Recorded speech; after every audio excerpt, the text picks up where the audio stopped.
मेरो नाम मुकेश खनाल हो। म चाहिँ अहिले एभिएसन बिजनेसमा छु as a marketing chief, ground handling chief and CSO, chief security officer छु। मैले एनआरकेमा जोइन गरेको अराउन्ड 5 इयर्स भयो। यो स्टार्टिङदेखि नै हो। प्रिभियसली मेरो वेट चाहिँ 82 केजी चान्चुन थियो र म बिहान पनि बेलुका पनि मेडिसिन लिन्थेँ। अहिले चाहिँ मेरो वेट 66-67 केजी अराउन्डमा छ र मैले कुनै पनि मेडिसिन लिन्न। कोलेस्ट्रोल पनि कन्ट्रोलमा छ। 6 मन्थ 1 इयरको भित्र म मेडिकल चेक गर्छु। Now I am fit. यो हेल्थ इज वेल्थ।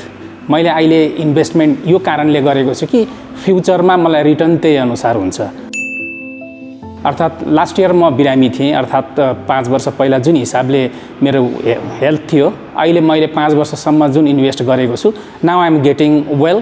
त्योभन्दा पहिलाको भन्दा आजको मितिमा म राम्रो पनि छु। अर्थात् मेरो हेल्थ राम्रो छ। हामी डिसिप्लिनमा बसिसकेपछि सबै कुरो ठिक हुँदो रहेछ। त्यो म आफै एउटा उदाहरण छु र अन्य साथीहरू या अन्य दिदीबहिनीहरूलाई पनि म के भन्न चाहन्छु भने लेट्स जोइन द जिम। हाम्रो इन्स्ट्रक्टरहरूले दिएको इन्स्ट्रक्सन चाहिँ फलो गऱ्यौँ भने हामी डेफिनेटली हेल्थ गेन गर्छौँ।